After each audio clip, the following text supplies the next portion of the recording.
ரஹத்பூர்னு பேர் கொண்ட ஒரு கிராமம் இருந்தது.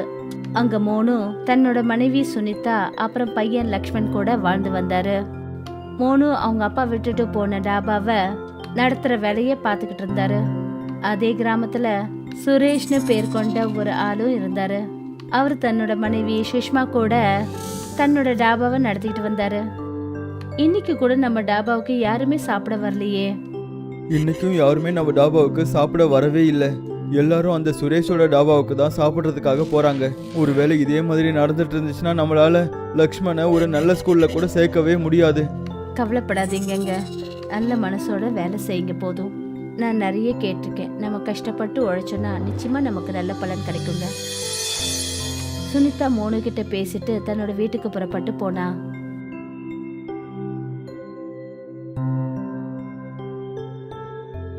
வீட்டுக்கு போகும்போது வழியில சுனிதா சுஷ்மாவை பார்த்தா. ஏய் சுனிதா, எப்படி இருக்க? அப்புறம் மோனு அண்ணனோட டாபா எப்படி போயிட்டு இருக்கு? என்னன்னு சொல்றது சுஷ்மா, எங்க டாபாவுக்கு எந்த ஒரு கஸ்டமரும் வரதில்ல.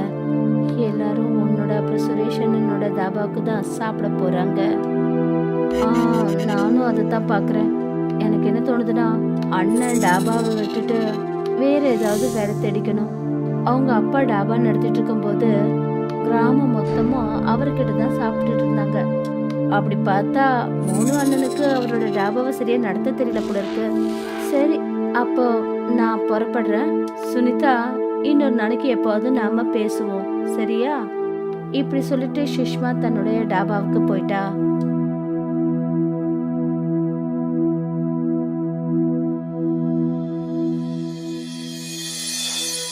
ராத்திரி நேரம் ஆயிடுச்சு. அப்புறம் மோனு தன்னோட டாபாவை விட்டுட்டு தன்னோட வீட்டுக்கு வந்தாரு. என்னங்க ஆச்சு? ஏன் ஒரு மாதிரியா இருக்கீங்க? இப்போ நான் என்னன்னு சொல்றது? தாபாவில் நமக்கு வருமானமே கிடைக்கல. ஆனா நம்ம லக்ஷ்மணை ஒரு நல்ல ஸ்கூல்ல கண்டிப்பா சேர்த்தாகணும். என்ன யோசிக்கிறேன்னா, தாபாவை வித்துட்டு எங்கேயாவது கூலி வேலை பார்க்கலாம்னு நினைக்கிறேன். அந்த பணத்தை வச்சுக்கிட்டு நம்ம லக்ஷ்மணை ஒரு நல்ல ஸ்கூல்ல சேர்த்துடலாம். அப்புறம் கூலி வேலை செஞ்சு நம்மளோட தினசரி செலவை பார்த்துக்கலாம். ஆனா இந்த டாபா உங்க அப்பாவோட கடைசி அடையாளம். இப்போ நம்மளால என்ன பண்ண முடியும்? அந்த தாபாவை விற்கணும்னு நானும் ஆசைப்படலதான். ஆனா இது கட்டாயமாச்சே. நாளைக்கு காலையிலேயே போயிட்டு தாபாவை யாருக்காவது வித்துடுறேன். இப்படி சொல்லிட்டு மோனு சாப்பிட்டு முடிச்சிட்டு நல்லா தூங்க ஆரம்பிச்சாரு. அவருக்கு ஒரு வித்தியாசமான கனவு வந்துச்சு. அதுல அவர் பார்த்தாரு, அவருடைய அப்பா அவரை கூப்பிட்டுக்கிட்டு இருந்தாரு. மோனு, இங்க பாரு மோனு. அப்பா, அப்பா, நான் உங்களை தான்ப்பா நினைச்சுக்கிட்டே இருந்தேன். அப்பா, என்ன மன்னிச்சிருங்க.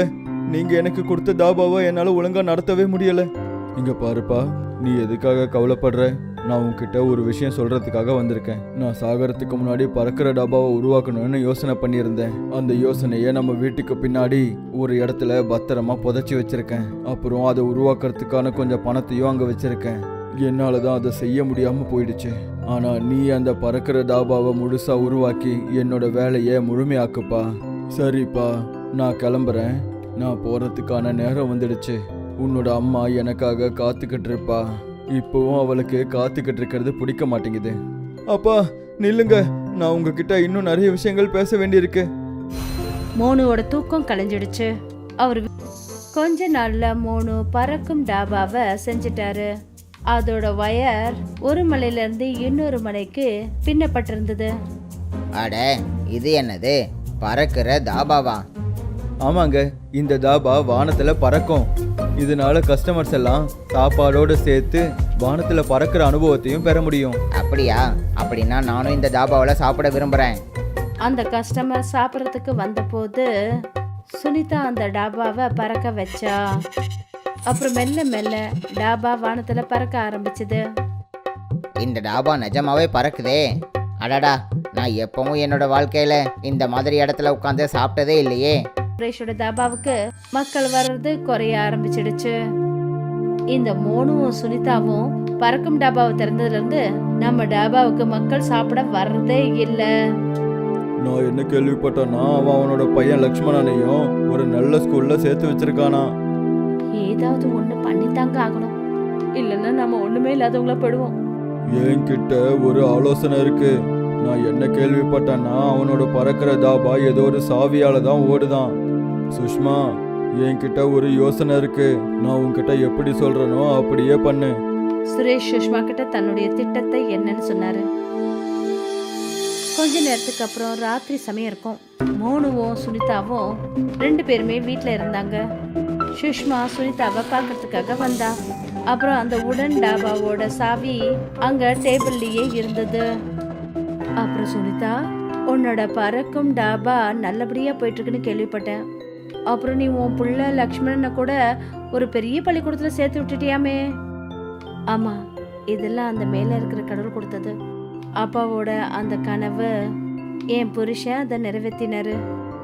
சுனிதா, எனக்கு கொஞ்சம் தாகமா இருக்கு, குடிக்கிறதுக்கு ஒரு கிளாஸ் தண்ணி கூட. இரு, இப்பவே கொண்டு வந்து தரேன். தண்ணி கொண்டு வரதுக்காக சுனிதா சமையல் அறைக்கு போன போது சுஷ்மா டாபாவோட சாவியை எடுத்துக்கிட்டு அந்த இடத்த விட்டு போயிட்டா. அவ போய் அந்த சாவிய தன்னோட புருஷன் சுரேஷ் கையில கொடுத்தா. வாவ் சுஷ்மா, உன்னை பாராட்ட வார்த்தையே இல்லை. நாளைக்கு காலையில விடியறதுக்கு முன்னாடி நாம அந்த பறக்கிற தாபாவை பறக்க வச்சு காட்டுக்கு நடுவில் மாட்டி விட்டுருவோம். அந்த தாபாவை ஸ்டார்ட் பண்ணிட்டு நாம அதுல இருந்து வெளியே ஓடி வந்துடலாம். வாங்க, சீக்கிரம் வாங்க, என் அருமை கணவரே, சீக்கிரம் விடிய போகுது, வாங்க. சுரேஷ் அப்புறம் சுஷ்மா 2 பேருமே அந்த டாபாவை நோக்கி போனாங்க. அப்புறம் இங்க மோனு நல்ல தூக்கத்துல தூங்கிட்டு இருந்தாரு. அப்ப அவருக்கு கனவுல என்ன தெரிஞ்சதுன்னா, மறுபடியும் ஒரு முறை அவரை யாரோ கூப்பிடுறாங்க. எப்ப பார்த்தாலும் தூங்கிக்கிட்டே இருக்க. அம்மா அம்மா, நான் எப்பவும் உங்களை தான் நினைச்சிட்டு இருக்கேன். ஆமா பக்கண்ணா, அது நல்லாவே தெரியுது. உன்னோட வீட்ல இருந்து உன்னோட டாபாவோட சாவிய திருடிட்டாங்க. உனக்கு அதோட கவனமே இல்லாம போயிடுச்சு.